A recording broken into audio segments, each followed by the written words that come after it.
Ini pemandangan jam 7 malam ya di Hong Kong saat ini karena musim panas. Jadi jam 7 malam itu masih terang sekali. Ini saya ambil dari apartemen majikan saya lantai 12.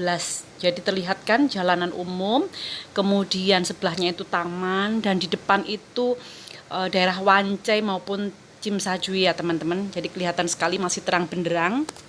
Halo, assalamualaikum teman-teman semuanya. Jumpa lagi ya dengan saya. Masih tetap membahas tentang TKW Hong Kong. Oh ya, saya senantiasa berdoa ya untuk kalian di luar sana nih yang berkeinginan nih menjadi calon TKW Hong Kong, yang masih mungkin di luar cari-cari PT ya, ataupun yang sudah baru masuk PT, yang lagi nunggu dapat job, atau yang berjuang karena baru saja nyampe kerja di Hong Kong. Semoga kalian semuanya itu dimudahkan urusannya ya, dipermudah segala keinginan kalian dan dikabulkan apa yang menjadi cita-cita kalian ya. Amin amin ya rabbal alamin. Oke, video saya kali ini saya membahas tentang salah satu teman kita TKW asal Indonesia, di mana si mbaknya ini kerja ex Singapura ya, ex Singapura 4 tahun, kerja di Hong Kong itu baru 4 bulan. Jadi kurang 1 bulan lagi sebenarnya mbaknya ini udah habis potongan gaji, karena mbaknya ini kedapatan PT yang memberikan potongan gaji selama 5 bulan. Nah, selama 4 bulan kerja itu sebenarnya mbaknya itu sama majikan tuh gak ada masalah nih. Mereka itu fine-fine aja gitu ya. Tapi pas mau masuk ke bulan kelima, si mbaknya ini tiba-tiba ngomong nih sama majikannya pakai bahasa Inggris gitu ya. Can I have holiday in Sunday, Mom? Katanya bisa nggak saya libur di hari Minggu? Karena ternyata selama 4 bulan mbaknya ini liburnya itu adanya hanya di hari Rabu ya. Jadi saya tekankan untuk teman-teman semuanya, di Hong Kong walaupun ketentuan sama pemerintah imigrasi itu setiap minggu kita TKW Hong Kong itu wajib libur, tapi banyak juga di luar sana yang majikan tidak bisa memberikan libur ke kita di hari Minggu. Banyak teman-teman kita itu liburnya di hari Sabtu. Nah, kayak mbaknya ini di hari Rabu, bahkan ada yang di hari Senin, ada yang di hari Selasa. Jadi jangan berharap kalau kalian semua nanti nyampe kerja di Hong Kong, kalian mendapatkan kerja di hari Minggu ya. Memang 95% nih kebanyakan rata-rata mereka liburnya tuh di hari Minggu, tapi ada banyak juga sebagian majikan yang mereka itu di hari Minggu tuh kerja. Mereka tidak bisa memberikan libur di hari Minggu untuk kita TKW mbak-mbaknya ini gitu ya. Jadi salah satu contoh si mbaknya ini, dia selama datang sampai 4 bulan, dia liburnya di hari Rabu. Entah kenapa, masuk ke bulan kelima, dia nih ngomong nih ke majikannya tadi pakai bahasa Inggris bahwa dia mau libur di hari Minggu. Nah, majikannya bilang, it's okay, you can holiday in Sunday. Tapi dengan muka yang cemberut, setengah marah, kalau ibarat kata kita itu nggak ikhlas gitu loh ngasih ke dia ya. Nah, si mbaknya nih tetap aja nih libur di hari Minggu. Pas pulang libur, tau nggak teman-teman kenapa? Pas pulang libur, mbaknya ini kaget karena kopernya itu udah ada di depan pintu. Nah, si mbaknya ini nanya, "Mem, salahku itu apa?" Kata majikannya, "Udah, sekarang kamu saya antar ke agent, ini tiket pesawat, kamu pulang ke Indonesia. Aku nggak suka anak yang aku kasih libur di hari Rabu kemudian mintanya di hari Minggu. Aku nggak suka diatur-atur. Aku itu maunya kamu ngikutin peraturan aku. Kalau aku sudah memberikan kamu di hari Rabu, kamu tidak boleh meminta di hari lain." Nah, si mbaknya ini nangis-nangis, mohon-mohon, karena merasa dia itu cuma libur, kenapa tadi dia memberikan, tapi setelah pulang kenapa dia di interminit, jatuhnya dia dipulangkan ke Indonesia. Mbaknya ini kan minta maaf gitu ya, nangis-nangis minta maaf, janji deh lain kali saya nggak akan minta libur di hari Minggu. Tapi majikannya itu keburu marah gitu, keburu kesel gitu ya. Jadi si mbaknya ini tetap dipulangkan ke agent. Jadi si mbaknya ini ex Singapura 4 bulan di interminit hanya gara-gara dia yang biasa libur di hari Rabu minta libur di hari Minggu. Nah, dalam video ini saya memberikan penjelasan untuk kalian semuanya ya. Kalian yang nanti mau kerja ke Hong Kong, apapun ini nih keputusan majikan, ngikut apapun yang diinstruksikan majikan. Misal kamu liburnya hari Senin ya, yang ngikut aja. Kamu liburnya hari Jumat, yang ngikut aja. Kamu nggak bisa loh libur hari Minggu, soalnya hari Minggu aku kerja. Atau mungkin kamu nggak bisa libur hari Minggu karena hari Minggu kamu mesti nemenin nenek sama kakek, aku soalnya pergi keluar ya. Ya jadi ikut aja, jangan sampai kalian itu di dalam hati maunya libur hari Minggu biar ketemu teman-teman, soalnya teman-temanku PT yang dulu itu semuanya liburnya di hari Minggu. Kalau aku libur hari biasa aku nggak punya teman, ya itu resiko, itu konsekuensi gitu.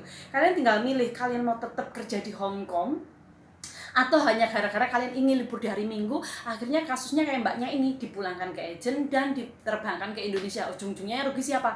Ya kalian sendiri gitu ya. Jadi saya ingatkan sekali lagi, sebenarnya kesalahan-kesalahan kecil seperti ini tidak perlu terjadi apabila kalian tuh bisa menahan diri, apabila kalian tuh bisa mengerti. Oke, walaupun itu tidak sesuai dengan keinginan kalian, kalian harus tahu nih, saya ini di sini tetap posisinya di bawah.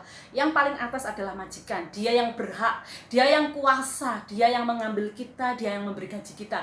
Jadi udah ikutin aja, suruh libur hari biasa, ya udah libur hari biasa. Misal nanti kalau kamu libur ya, nanti jam 6 kamu harus pulang. Ada banyak loh teman-teman di luar sana itu jam 6, jam 7 itu harus pulang dan masih harus masak untuk majikan. Yang sebenarnya di dalam kontrak kerja sudah dituliskan bahwa kalau kita hari Minggu itu adalah free hari libur kita. Terus solusinya gimana, C? Kalau saya mencari amannya ya. Jadi karena saya tuh nggak mau karena ibaratnya gini, nasib kita ini kalau ikut majikan kan di ujung tanduk. Jadi kalau saya pribadi, saya misal disuruh libur nih, pulang jam 7 malam, ya saya pulang aja. Habis itu saya lihat disuruh masak, ya saya masakan aja. Gak apa-apa, yang penting saya setiap bulan dapat gaji. Toh saya tidak di-interminate, saya tidak dipulangkan. Karena saya membayangkan kalau saya dipulangkan ke Indonesia dalam posisi belum berhasil, sedangkan kita butuh uang gitu, stres juga kita kan. Nanti ingat perjuangan di PT, mesti cari awal susahnya gimana dapat job, lamanya kita harus terbang, menunggu terbang ke Hong Kong, ya kan? Tapi kalau sebagian mereka nih di luar sana, ada yang berpikir sepintas gitu, aku nggak mau, orang itu kan hari libur kita, kenapa kita juga harus kerja? Di luar sana loh, orang libur itu loh banyak yang minimal itu harus pulangnya jam 8 malam, jam 9 malam gitu kan. Nah, itu tergantung pilihan kalian. Kalau kalian mau dauso atau komplain ke majikan, misal, Mem, aku nggak mau pulang jam 6 sore atau jam 7, aku mau pulangnya jam segini. Tapi dengan resiko nanti suatu saat kalian tuh dipulangkan ke agent, karena majikan merasa, ini anak suka membantah nih, aku suruh gini-gini nggak nurut, nanti siapa yang rugi? Ujung-ujungnya kalian kan. Jadi kalau menurut pendapat saya pribadi ya, itu nggak tahu kalau menurut kalian. Kalau saya sih cari aman-amannya aja, kerja ikut orang itu yang penting nggak dipulangkan, kita tetap dapat gaji. Misal suruh libur, nanti kamu jam 6, jam 7 pulang, ya udahlah, jam 6, jam 7 pulang. Kalau memang suruh pulang ya pulang aja gitu ya kan. Nanti toh bertahan di situ 2 tahun finish kontrak, kalian bisa cari majikan lagi yang bisa memberikan libur seperti yang layaknya normal anak-anak di luar gitu. Berangkat pagi jam 7, jam 8, nanti pulangnya bisa jam 8, jam 9 malam. Pulang nggak harus kerja, free, nggak ngapa-ngapain, karena itu memang benar-benar hari libur kita. Jadi kembali lagi pada kalian, kalau kalian ingin tetap kerja di Hong Kong, kalau kalian masih butuh uang nih, kalau kalian benar-benar menginginkan job itu, kalian harus ingat loh perjuangan kalian dari Indonesia yang bersusah payah sampai di Hong Kong. Masa iya sampai di Hong Kong kalian hanya cuma mengutamakan kepentingan sendiri yang ujung-ujungnya merugikan kalian sendiri dan kalian dipulangkan ke Indonesia. Jadi ingat ya, jadikan contoh seperti kasus mbaknya ini. Kalau misal kalian dikasih libur hari biasa, ya udah ngikut aja. Kalau kalian misal pingin hari liburnya Minggu, tunggu 2 tahun kalian finish kontrak, kalian bisa ganti majikan. Di saat kalian mencari majikan, kalian harus ada perjanjian di awal.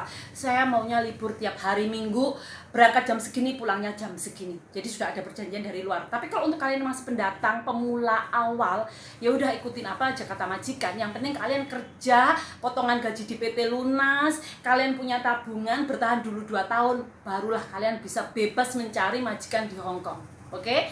Jadi sampai di sini dulu ya video dari saya. Semoga kasus interminate yang terjadi sama mbaknya ini tidak terjadi di teman-teman yang lain yang masih pemula gitu ya. Sebenarnya banyak banget hal-hal yang tidak perlu terjadi gitu ya. Tapi karena kadang-kadang saya maklum juga, kadang-kadang kalian tuh yang baru di Hong Kong itu ngelihat teman-temannya yang enak gitu. Itu kok bisa gini, itu kok bisa gitu. Nah, lihat aja yang ke belakang nih, banyak banget yang mereka yang di PT sampai lama belum dapat majikan, belum bisa terbang. Banyak lagi di antara mereka yang lebih sengsara gitu ya. Kenapa kalian tuh nggak bertahan gitu ya? Jangan merasa kalian itu terintimidasi. Jangan merasa kalian tuh merasa kayak terzolimi gitu ya. Namanya juga ikut orang. Sebelum kalian menjadi TKW, saya ingatkan, sebelum kalian memutuskan jadi seorang TKW, kalian harus tahu seenak-enaknya kita ikut orang itu tetap tidak enak. Kenapa? Karena posisi kita itu kerja, kita di bawah mereka gitu ya. Jadi kita enaknya itu kalau dalam 1 bulan bisa libur sama pas kita gajian. Tapi Senin sampai Sabtu ibarat kata 1 bulan 30 hari, diambil 4 hari, sisa 26 hari. Jadi kalau kita kerja jadi TKW Hongkong, yang enak itu cuma 4 hari di saat kita libur. Yang 26 hari ini benar-benar masa penggemblengan mental dan fisik kita, karena kita ikut orang kerja, ya kan, berada di bawah tekanan majikan yang sok kuasa, dan kita itu posisinya di bawah. Jadi harus mengikuti apa kata mereka. Oke? Kalian yang ingin sukses kerja di Hong Kong, saya tekankan, buang ego kalian jauh-jauh ya. Ngikut aja, nurut. Pokoknya jadi aja anak yang hoa, hai, maksudnya iya, nurut aja tuh kata majikan ya. Kalau nanti memang misal kalian mau pindah ya, tunggu kalian 2 tahun baru pindah majikan, kalian bisa pilih sesuai dengan keinginan kalian. Oke, sampai di sini dulu ya video saya. Semoga bermanfaat untuk kalian semuanya yang mau menjadi calon TKW Hongkong. Bahwasanya tidak ada yang namanya kerja jadi TKW itu enak 100% ikut orang. Seenak-enaknya kita tetap enak di rumah sendiri. Tidak akan ada yang memarahin, kita bebas bangun jam berapa, kita mau bebas melakukan apa. Tapi kalau kita sudah memutuskan untuk menjadi seorang TKW, kita harus bisa menerima apapun itu yang terjadi dalam diri kita. Yaitu makanya dibutuhkan kekuatan mental, pikiran, hati untuk menjadi seorang TKW ya. Sampai di sini dulu ya video dari saya. Wassalamualaikum warahmatullahi wabarakatuh.